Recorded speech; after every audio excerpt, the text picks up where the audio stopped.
War Secretary Pete Hegseth confirmed a U.S. lethal kinetic strike against a small craft in international waters off Venezuela on Friday, October 3, 2025, acting on President Donald Trump's orders.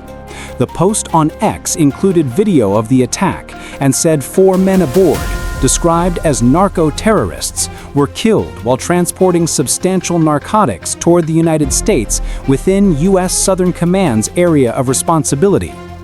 It matters because the operation marks the 4th deadly strike in a new maritime interdiction campaign that the administration argues deteriorates drug flows, but critics say risks escalating and legal challenges.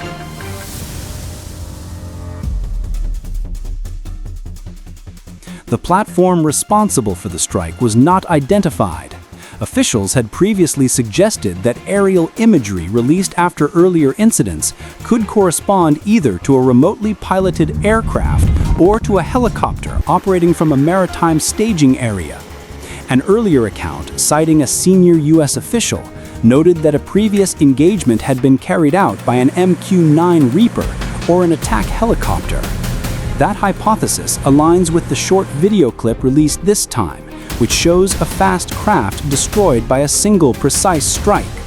The department has not provided further technical details, although the method and the geography point to a persistent airborne surveillance and strike setup informed by intelligence on Caribbean sea lanes.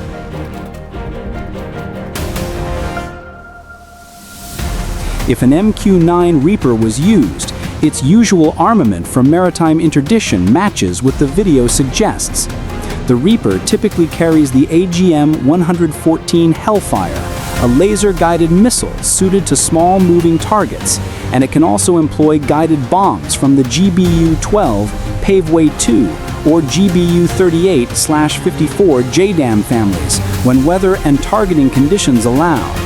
Its sensor turret combines electro-optical and infrared cameras with a laser designator, and the platform can remain on station for extended periods to establish patterns of activity, maintain contact with a suspect boat, and wait for positive identification before release. In counter-trafficking missions, Reapers have also used surface search radar modes and data links to coordinate with patrol aircraft and surface vessels. Together, these features allow detection of a fast craft, continuity of tracking, and engagement once legal and targeting thresholds are met. Authorities have not confirmed this configuration for the latest strike. Another possibility would be an attack helicopter deployed from a U.S. ship or a regional airfield. In that case, the most likely weapon would again be Hellfire, possibly guided by the MQ-9 Reaper's own laser, or by another asset providing designation.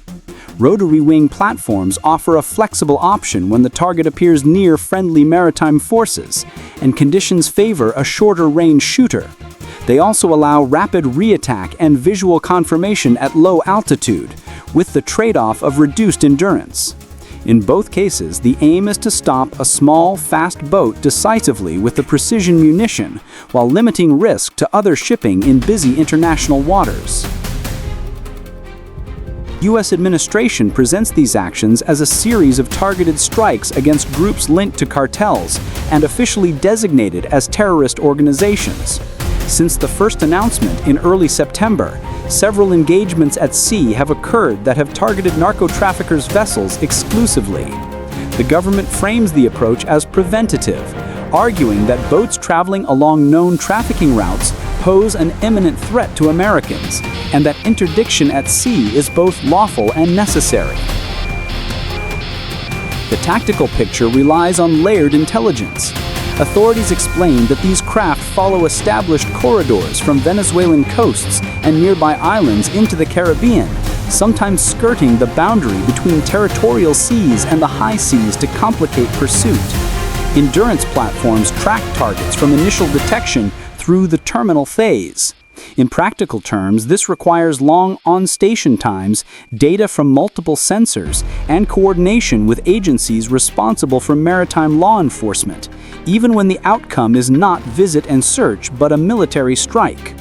The emphasis on international waters reflects both navigational realities and legal calculation, because conditions for hot pursuit or coastal state consent are not always present.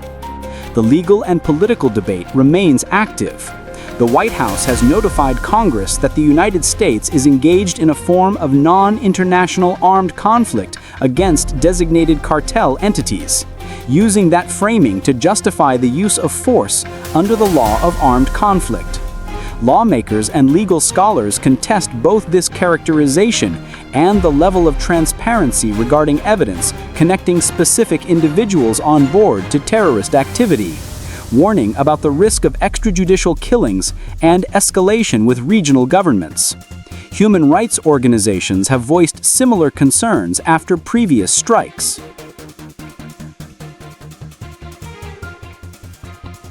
Looks like he's slowing a bit. That guy's doing something down there on the right stern. Let's go narrow, see what's going on.